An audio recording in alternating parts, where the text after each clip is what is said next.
warahmatullahi wabarakatuh. Perkenalkan, nama saya Sifwa Hairunisa dari kelas 5 Ekonomi Syariah B. Tujuan dari pembuatan video ini adalah untuk memenuhi tugas ujian tengah semester mata kuliah Ekonomi Sumber Daya Manusia.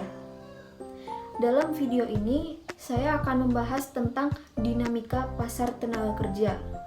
Di dalam dinamika pasar tenaga kerja terdapat 6 poin penting. Yang pertama, pengertian pasar tenaga kerja. Yang kedua, fungsi dan manfaat pasar tenaga kerja. Yang ketiga, bentuk-bentuk pasar tenaga kerja. Yang keempat, cara kerja pasar tenaga kerja. Yang kelima, faktor-faktor yang mempengaruhi pasar tenaga kerja. Dan yang keenam, kekurangan dan kelebihan pasar tenaga kerja. Oke, kita masuk pada poin yang pertama, yaitu pengertian pasar tenaga kerja. Apa sih pengertian pasar tenaga kerja? Pasar tenaga kerja adalah suatu pasar yang mempertemukan antara penjual tenaga kerja dan pembeli tenaga kerja. Penjual tenaga kerja di sini adalah para pencari kerja atau orang yang memiliki tenaga kerja. Sedangkan pembeli tenaga kerja adalah orang atau lembaga yang memerlukan tenaga kerja. Dan para pelaku pasar tenaga kerja ini ada para pencari kerja, pembeli kerja, dan perantara. Kita masuk kepada poin yang kedua, yaitu fungsi dan manfaat pasar tenaga kerja. Fungsi dari pasar tenaga kerja ini sangat luas, baik dalam sektor ekonomi maupun sektor-sektor yang lain. Fungsi dari pasar tenaga kerja ini antara lain, yang pertama, sebagai sarana penyaluran tenaga kerja. Yang kedua, sebagai sarana untuk mendapatkan informasi tentang ketenagakerjaan. Dan yang ketiga, sebagai sarana untuk mempertemukan para pencari kerja dengan perusahaan yang membutuhkan pekerjaan. Ada pula manfaat dari pasar tenaga kerja. Yang pertama, dapat membantu para pencari kerja untuk mendapatkan pekerjaan sehingga mengurangi pengangguran.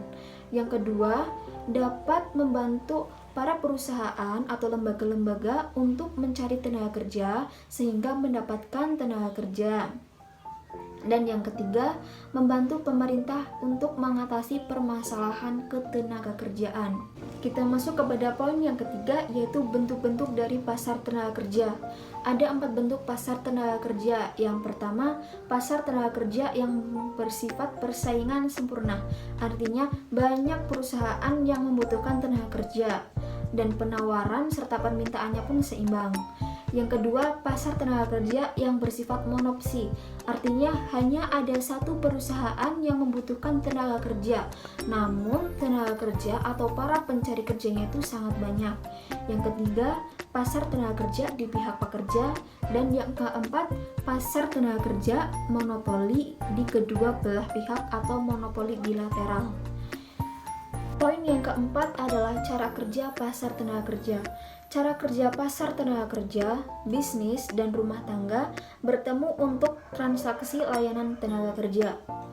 Perusahaan mewakili sisi permintaan, sedangkan rumah tangga mewakili sisi penawaran. Interaksi penawaran dan permintaan menentukan tingkat upah dan lapangan kerja. Semakin tinggi tingkat upah, maka akan semakin banyak tenaga kerja yang dipasok. Sedangkan semakin rendah tingkat upah, maka dapat mengurangi tenaga kerja yang diminta. Tingkat upah equilibrium terjadi ketika tenaga kerja yang ditawarkan sama dengan tenaga kerja yang diminta. Dan kita masuk kepada poin yang kelima, yaitu faktor-faktor yang mempengaruhi pasar tenaga kerja. Ada 6 faktor yang mempengaruhi pasar tenaga kerja. Yang pertama, pertumbuhan populasi. Yang kedua, distribusi usia. Yang ketiga, mobilitas tenaga kerja. Yang keempat, imigrasi bersih. Yang kelima, mobilisasi. Dan yang keenam, pusat-pusat pendidikan dan pelatihan tenaga kerja. Kita masuk kepada poin yang terakhir, yaitu kelebihan dan kekurangan dari pasar tenaga kerja. Kita akan bahas tentang kelebihannya dulu ya. Jadi kelebihan pasar tenaga kerja ini, yang pertama, dapat membantu mengurangi pengangguran. Kedua, dapat membantu para pencari kerja ataupun lembaga yang membutuhkan tenaga kerja. Yang ketiga, menambah devisa negara. Dan yang keempat, untuk membantu mencari informasi tentang lowongan pekerjaan. Lalu ada juga kekurangannya. Yang pertama, munculnya kegiatan percaloan tentang tenaga kerja.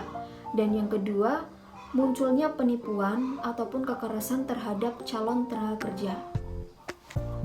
Sekian pembahasan tentang dinamika pasar tenaga kerja dari saya. Semoga bisa dipahami dan bisa bermanfaat bagi kalian semua. Mohon maaf apabila ada kesalahan. Sekian, wassalamualaikum warahmatullahi wabarakatuh.